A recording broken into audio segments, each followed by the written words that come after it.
स्वामी नारायण स्वामी नारायण स्वामी नारायण जय स्वामी नारायण स्वामी नारायण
स्वामी नारायण स्वामी नारायण जय स्वामी नारायण स्वामी नारायण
स्वामी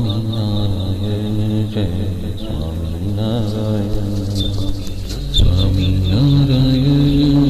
स्वामी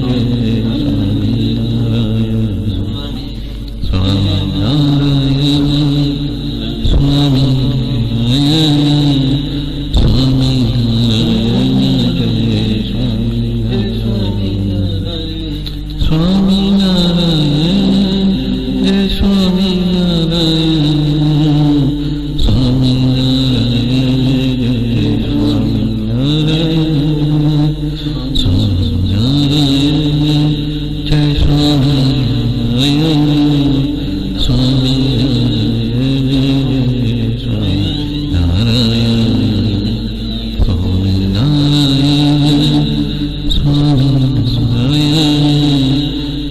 स्वामी नारायण स्वामी नारायण स्वामी नारायण जय स्वामी नारायण स्वामी नारायण जय स्वामी नारायण स्वामी नारायण जय स्वामी नारायण स्वामी नारायण जय स्वामी नारायण। गजानन स्वामी महाराज की जय जय जय।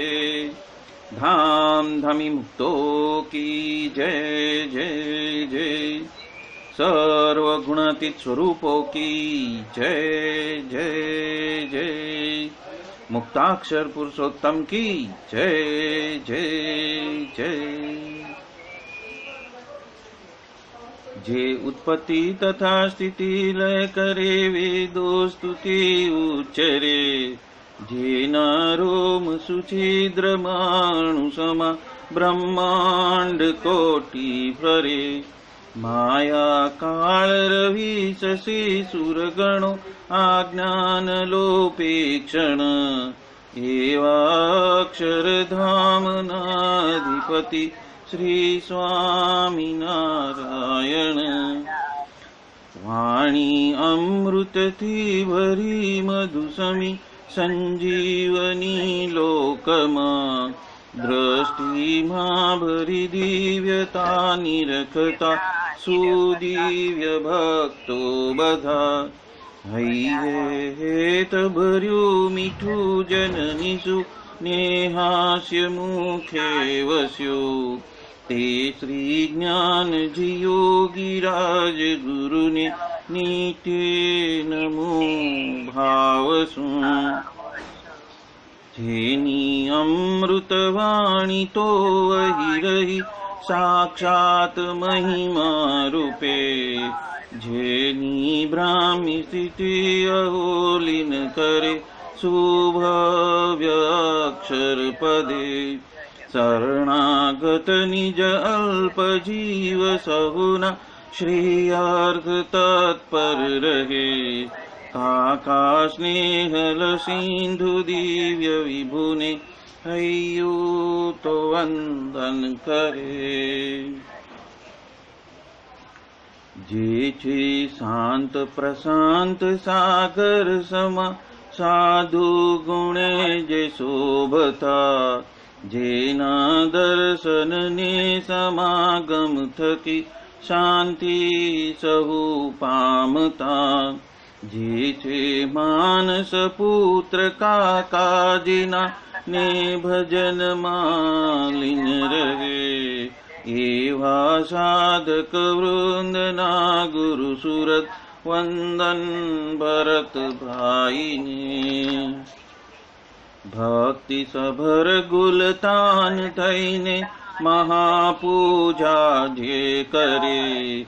अनुरूति अद्भुत जाळवी રીઝવ્યા કાકાજીની મલકંતુ મુખ પુલકિત હૈયું યુવાનોની જે ગમી એવા સુરદ ભૂલકુ વિરલ વંદન અહો અસી ભાઈની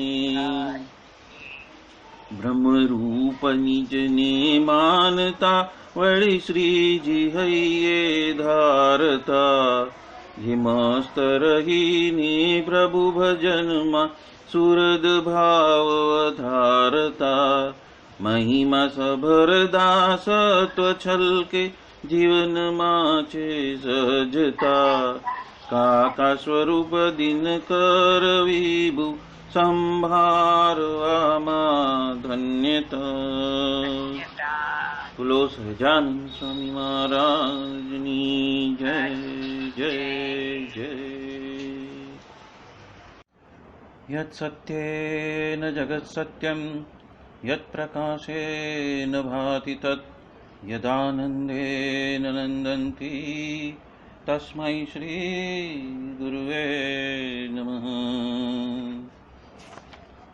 ध्यानमूलं गुरोर्मूर्ति पूजामूलं गुरोर्पदं मन्त्रमूलं गुरोर्वाक्यं मोक्षमूलं गुरो कृपा। सहजानंद स्वामी महाराज की जय जय जय।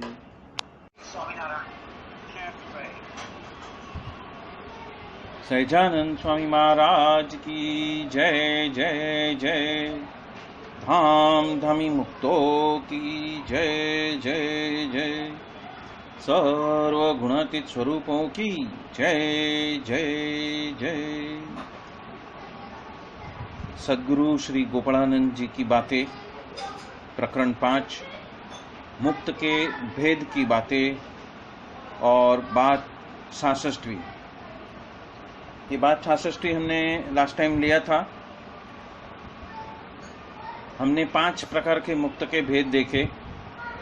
एक दिया जैसे मुक्त, एक चंद्र जैसे मुक्त, एक सूर्य जैसे मुक्त, एक प्रलय काल के अग्नि जैसे मुक्त और एक महातेज जैसे मुक्त। अब हम बात 66वीं फिर से ले रहे हैं, क्योंकि उसमें कुछ रहस्य बताया है कि सूर्य जैसे मुक्त तो बद्रिकाश्रम के मुक्त है, और यदि हम उस कैटेगरी में आते हैं तो हम अक्षरधाम के जगह पे बद्रिकाश्रम में हम पहुंच जाएंगे। यदि हम प्रलय काल के अग्नि जैसे मुक्त है तो श्वेत द्वीप के मुक्त है, और यदि ऐसे हैं तो हमें श्वेत द्वीप में ही स्थान मिलेगा। और महातेज जैसे जो अक्षर के मुक्त है वो अक्षरधाम को प्राप्त कर सकते हैं। ये बात यहाँ पे बताई हुई है। अभी महातेज जैसे जो मुक्त है उसके लिए तो कुछ भी टिक नहीं सकते हैं, क्योंकि जो प्रलय काल का अग्नि है उसके अंदर तो राख भी रहती है, और महातेज के बारे में तो कुछ भी टिकता नहीं है, मतलब माया शेष रहती नहीं है। उसको तो कोई विषय में आभास जैसा यदि प्रतीत होता है, पर वो महातेज जैसा मुक्त है, और उसे तो जिस तरह से महातेज के प्रकाश में जीव, माया और ऐश्वर्यार्थी वो सभी लीन हो जाते हैं, उस तरह से उसकी दृष्टि में माया का आवरण कुछ भी बचता नहीं है, और पुरुषोत्तम तथा अक्षर और अक्षर के मुक्त के बिना उसको कुछ भी उसकी दृष्टि में आता ही नहीं है। तो ये बात नंबर 66 में आई हुई है, और इसके हिसाब से हम थोड़े आगे चलते हैं बात नंबर 67 में। 7 प्रकार के मुक्त के लक्षण और उनको पहचानने की जो रीत है वो अभी बात नंबर 67 में बता रहे हैं। उसमें पहला है, इस लोक का जो मुक्त हो उसे तो उस तरह से पहचानना कि उसमें इस लोक में विख्याति करनी है, मतलब अपनी कीर्ति फैलानी है, तथा इस लोक में बान बढ़े ऐसी क्रिया करनी है, तथा तप करके धर्म का पालन तथा ज्ञान उसको सीखना है, तथा वैराग्य सीखना है, तथा सत्संग कराना है, तथा वार्ता करनी है, इत्यादि जो जो क्रिया करते हैं वो इस लोक में विख्याति हुए, मतलब कि कीर्ति हुए, तथा इस लोक में कीर्ति हुए और अपनी बड़प्पन बढ़े उसके लिए करता है, पर भगवान की प्रसन्नता अर्थे नहीं करता है। यदि मैं ऐसी रीत धर्मादिक के दृढ़पणे यदि मैं पालन करूंगा तो भगवान का मेरे ऊपर राजीपा हो जाएगा, इत्यादि भगवत प्रसन्नता के बिना केवल ये लोक की विख्याति के अर्थ के लिए ही वह करता है। ऐसी रीत का लक्षण जिसके अंदर प्रतीत होता है वो प्रकट भगवान का उपासक हो, फिर भी उसको ऐसा जानना कि यह तो इस लोक का मुक्त है, मतलब कीर्ति और मान जैसे दूषण उसके अंदर है तो वो इस लोक का मुक्त है।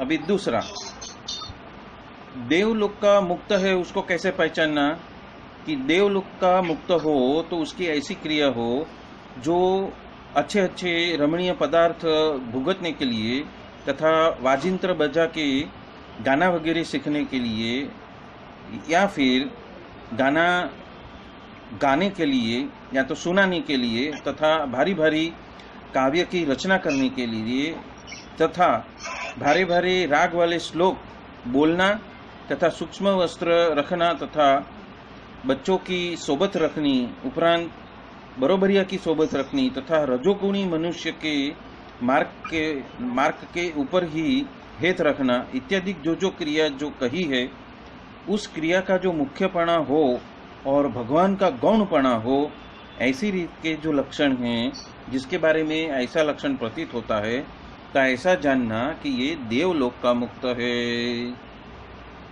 अभी तीसरे प्रकार का मुक्त वैकुंठ के मुक्त को इस तरह से पहचानना, सिर्फ धर्म पालन करना उसके ऊपर ही उसकी दृष्टि होती है और इस भक्त को जो भगवान यदि ऐसा कहे कि तुम्हें ये धर्म को कम करके हम कहते हैं इस तरह से बरतना है, तब वो पोता अपने स्वयं के अंग में जो मिलता जुलता आता है यदि ऐसा वचन हो तो वो मानता है और यदि धर्म के विरुद्ध वचन हो तो वो वचन का वो त्याग करता है पर धर्म को कम नहीं पाड़ने देता और भगवान का वचन वो मानता नहीं है। ऐसी रीत का जो लक्षण है ऐसा यदि लक्षण प्रतीत हो तो ऐसा जानना कि ये जो है वो वैकुंठ का मुक्त है। अभी चौथा प्रकार का मुक्त बताया है कि यदि बद्रिकाश्रम का मुक्त हो तो हम कैसे पहचानते हैं, तो उसको सिर्फ तप करना है और उसके बारे में ही उसकी रुचि है और फिर भी वो तप का जब कमतरता आती है ऐसी कोई क्रिया हो तो वो तप को कम करके भी भगवान यदि कहे कि इस प्रवृत्ति की क्रिया करो तब वो भगवान का वचन भी अपने अंग में मिलता आता है तो उसको मानता है और यदि स्वयं के अंग का कमतरता आती है तो वो अपना जो तप का अंग है उसी को ही रखता है पर भगवान का वचन वो मान नहीं सकता। वो ऐसी रीत का जो लक्षण जिसके बारे में प्रतीत होता है तो ऐसा जानना कि ये तो बद्रिकाश्रम का मुक्त है। अभी पांचवें प्रकार का जो मुक्त है कि श्वेत द्वीप का मुक्त को हम कैसे पहचान सकते हैं, तो उसको तो देह इंद्रिय उपरांत अंतःकरण वो सभी में प्रतिलोम पड़ने से वो वर्तन कर सकता है। उपरांत मन में यदि कोई विषय का घाट या संकल्प तथा यदि कोई माइक पदार्थ का घाट या संकल्प वो होने नहीं देता, उपरांत मन में संकल्प हो तो उसको जीतने के लिए निरंतर जानपना में वृत्ति रखता है और यदि स्वयं का अंग रखकर भी यदि भगवान कहे कि इस प्रवृत्ति की क्रिया करो तब उसमें वो अपने अंग में मिलता आता है ऐसा वचन हो तो माने और जो अपने अंग को कमतरता आती हो तो वो वचन को छोड़ देता है पर स्वयं के अंग को वो कमतरता नहीं आने देता। तो ऐसी रीत के जो लक्षण जिसके बारे में प्रतीत होता है तो ऐसा जानना कि यह श्वेत द्वीप का मुक्त है। अभी छठे प्रकार के मुक्त की यहाँ पे बात की है। गोलोक का मुक्त को हम कैसे पहचान सकते हैं, तो उसे तो ऐसी जात की इच्छा होती है जो भगवान की भक्ति तो करनी ही है, उपरांत भगवान को थाल धराना है, उपरांत भगवान के बारे में भारे भारे वस्त्र तथा गहने वगैरह सब भगवान के मंदिर में कराने हैं, उपरांत भगवान के लिए भारे भारे बाग बगीचा कराने हैं, उपरांत घूम घूम कर गान गाना है इत्यादि क्रियाओं के वजह से भगवान की वो भक्ति करता है। और जो यदि उसका भगवान का खंडन किया जाए ऐसा कहे तो आपको अभी ये क्रिया नहीं करनी और हम कहते हैं ऐसा करो, तब वो भगवान का वचन भी उससे मान्य नहीं होता है और वो भगवान के वचन का त्याग करता है पर अपने अंग में कमतरता नहीं लाता है। ऐसा लक्षण जिसके बारे में प्रतीत होता है तो ऐसा जानना कि वो तो गोलोक का मुक्त है। अक्षर के मुक्त को इस तरह से पहचानना कि उसको तो साधारणपने से तो अपने बारे में अति दृढ़ धर्म हो तथा भगवान का महात्म्य सहित अति परिपक्व ज्ञान हो तथा अति दृढ़ वैराग्य भी हो तथा भगवान का महात्म्य सहित एकांतिक भक्ति स्वयं करता हो, और जो प्रकट भगवान यदि ऐसी आज्ञा करे कि आप धर्म को तथा ज्ञान को तथा वैराग्य को तथा भक्ति इत्यादि जो साधन है उसमें कमतरता लाके हम जो कहते हैं ऐसा करो, तब जिस तरह भगवान आज्ञा करते हैं उसी तरह उसका वर्तन होता है। और उपरांत ऐसा कहते हैं कि हे महाराज, आप जैसा कहोगे वैसा ही मैं करूँगा। मतलब यहाँ पे जो भरत भाई ने एक सूत्र दिया था, आप रिझो एम राजी, ये जो सूत्र दिया था 2022 में, ये बात यहाँ पे लागू होती है कि हे महाराज, जेम आप कहोगे वैसे मैं करूँगा, ऐसा ही मैं करूँगा। मतलब करिष्ये वचनम तव, ऐसा कर कर जो भगवान को वचन को उत्साह से वो उसका पालन करता है, पर उसमें संशय लेस मात्र भी नहीं रहता, और जब भगवान का परोक्षपना हो तभी तो भगवान जैसी आज्ञा की होगी तथा जिस तरह से भगवान ने मर्यादा का बंधन किया है उस धर्म मर्यादा के हिसाब से ही वो अपना वर्तन करता है, पर उसको रख कर एक क्षण के लिए भी आड़ा टेढ़ा वो चलता नहीं है और नियम के हिसाब से ही उसका वर्तन आता है। ऐसी रीत का जो लक्षण जानना आप प्रतीत होता है, तब ऐसा जानना कि ये अक्षरधाम का मुक्त है। अभी ये जो बात नंबर 67 है, उसको हम जितनी बार हो सके उतनी बार यदि हम पढ़ेंगे तो आगे चलते हुए धुन करते हुए मूर्ति में मस्त होके यदि इसको पढ़ते जाएंगे तो हमें हमारा स्थान कहाँ पे है वो हमें स्वयं को पता चलेगा। कि गोपालानंद स्वामी की बातों की बात नंबर 67वीं, और उसमें जो 7 प्रकार के मुक्त के जो भेद बताए हैं और उसके लक्षण बताए हैं, उसको यदि हम बार बार पढ़ते जाएंगे तो हमारी कसर कहाँ पे है, वो कसर का आईना है ये। और यदि वो कसर रह गई, आज्ञा पालन में यदि हमारी ऐसी कसर रह गई तो हमें कौन सा धाम मिलेगा, वो बात नंबर 66 में आ ही चुकी है। तो हमें अभी से ही जागरूक होने के लिए ये जो बात नंबर 67 है वो आईना का कार्य करेगी, बात नंबर 66 और बात नंबर 67। यह जो 7 प्रकार के मुक्त के लक्षण बताए हैं वो प्रकट भगवान के मिले हुए उसमें ये 7 प्रकार के साधु हो तो उसके लिए मुमुक्ष हो, उसको तो इस बात को सोच विचार करके ही हेत करना है। अभी प्रकट भगवान हमें मिले हैं तो उनके साधु भी ऐसे 7 प्रकार के होएंगे ही। इसलिए कहते हैं ना, हर भगवे भगवे में भगवान नहीं है। क्यों? क्योंकि उसका कारण यहाँ पे बताया है कि साधु में भी इस तरह से 7 प्रकार का साधु और 7 प्रकार के मुमुक्षत्व होता है। तो इसलिए मुमुक्षों को भी ऐसी बात को सोच समझ कर ही उसके साथ में हेत करना है। उपरांत पूर्व में जो बताए हुए जो 6 प्रकार के मुक्त, उसमें से यदि किसी के साथ में हेत हो तो जिस तरह से स्वयं संसार रूपी समुद्र को तैरता है, वैसे ही वो अपने साथ जो जुड़ा हुआ है उसको भी संसार के बारे में वो तार देता है।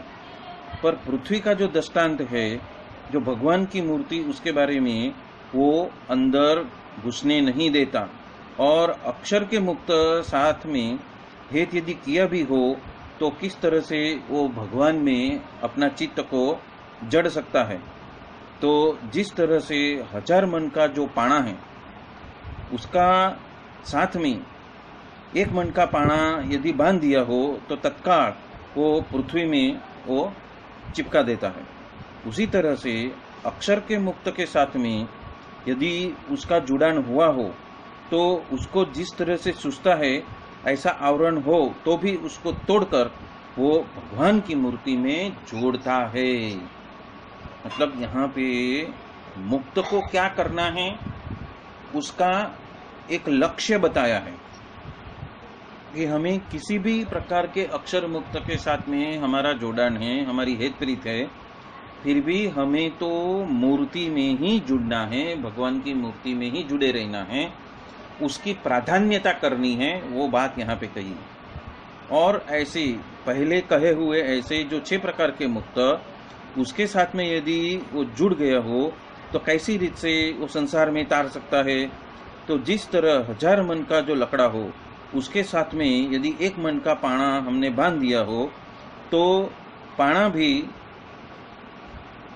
डूबने के उसका स्वभाव है, पर लकड़े के वजह से वो पाना भी तैर जाता है। उस तरह से वो भी संसार रूपी समुद्र को तार देता है, पर भगवान की मूर्ति के अंदर वो चिपकने नहीं देता है। इसीलिए मुमुक्षु को तो ये बात को सोच समझ कर ही भेद करना है। तो यहाँ पे बात नंबर 66 और 67 में गोपालानंद स्वामी ने हर एक मुक्त को आईना दिखाया है कि आप स्वयं इस आईने के सामने खड़े रह जाओ, इसके ऊपर, ये दोनों बातों के ऊपर बार बार चिंतन मनन करो, और ये बार बार चिंतन मनन करके हमारी कसर क्या है उसको ढूंढ निकालो, और उसको दूर करने के लिए हमें भगवान से बल प्राप्त करना है। और इसीलिए रात को जो प्रायश्चित रूपी प्रार्थना कही है, उसमें हम सच्चे हृदय से हमारी कसर को पहचान कर प्रभु को हम प्रार्थना करते हैं कि हे प्रभु, हमारे अंदर या तो मेरे अंदर ये कसर है, मुझे इस जन्म में अक्षरधाम का मुक्त होना है। हे प्रभु, आप मुझे बल देना और आप मुझे आगे लेना।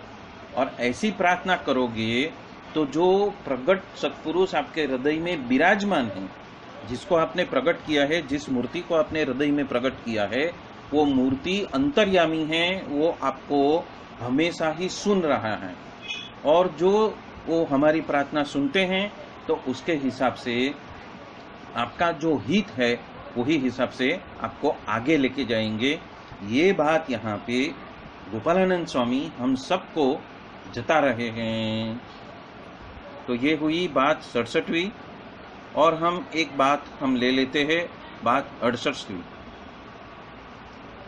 इंद्र को लेकर महापुरुष पर्यंत अवतार हुए हैं और उनके भक्त के ऐश्वर्य के भेद हम बता रहे हैं कि इंद्र का अवतार पृथ्वी के अंदर यदि हुआ हो और उसको जो पुरुषोत्तम जानकर उपासना यदि हमने की हो तो वो तो बहुत बड़ा होता है, तो ज्यादा से ज्यादा वो देवता जैसा बनता है। और यदि ब्रह्मा का अवतार यदि यहाँ पे हुआ हो और उसको पुरुषोत्तम जानकर यदि आपने उपासना की हो तो भी यदि बहुत बड़ा होता है, तब भी वो इंद्र जैसा ही होता है। और वैराट का यदि अवतार हुआ हो और यदि उसको अपने पुरुषोत्तम जानकर उसकी उपासना की हो तो भी उसका भक्त यदि बहुत बड़ा हो तो भी वो ब्रह्मा के जैसा होता है। और महाविष्णु का यदि अवतार हुआ हो और उसको यदि आपने पुरुषोत्तम जानकर उपासना की हो तो भी उसका जो सबसे बड़ा, जो बहुत बड़ा जो भक्त होता है वो तो वैराट जैसा होता है, पर उससे बड़ा हो ही नहीं सकता। और यदि महापुरुष का अवतार हुआ हो तो उसको पुरुषोत्तम जानकर यदि उसकी उपासना की हो तो भी उसका भक्त यदि बहुत बड़ा हो तो भी महाविष्णु जैसा होता है। और पुरुषोत्तम स्वयं पधारे हो तब तो वो पुरुषोत्तम का आश्रय मात्र यदि उसने किया हो और उसका विषय के बारे में उसका राग हो और वो जब तक मरता नहीं है तब तक महापुरुष जैसा तो हो जाता है। उपरांत यदि पुरुषोत्तम भगवान सच में भक्त होते हैं तो देह का त्याग करके अर्ची मार्ग से होकर वो अक्षरधाम को प्राप्त होता है और अक्षर के साधर्मपणा को प्राप्त होता है और अखंड भगवान की सेवा में वो बसता है। और वो जो पुरुषोत्तम को कैसे पहचानना, तो महापुरुष आदि अवतार को धारण करके जो आए हो तब उनका ऐश्वर्य हो उतना ही वो दिखाते हैं, पर अधिक, उससे अधिक नहीं दिखा सकते, क्योंकि जितना स्वयं का ऐश्वर्य होता है उतना ही वो दिखाते हैं, पर उससे ज्यादा वो कहाँ से दिखाएगा। और यदि पुरुषोत्तम, सर्वोपरि पुरुषोत्तम पधारे हो तब तो वो अक्षरधाम और अनंत कोटि अन्य धामों तथा अनंत जो अपने ऐश्वर्य है वो सभी को, जिस जिस के बारे में अपनी मूर्ति का संबंध हुआ हो, ऐसे सत्संगी तथा कुसंगी वो सभी को वो दिखाते हैं। पर पात्र कुपात्र वो कुछ भी गिनते नहीं हैं। तो इसी के साथ में हम आज का ये सत्संग यहाँ पे संपन्न करते हैं। बोलो सहजानंद स्वामी महाराज की जय जय जय। धाम धामी मुक्तों की जय जय जय। सर्व गुणातीत स्वरूपों की जय जय जय। सभी मुक्तों को जय स्वामीनारायण।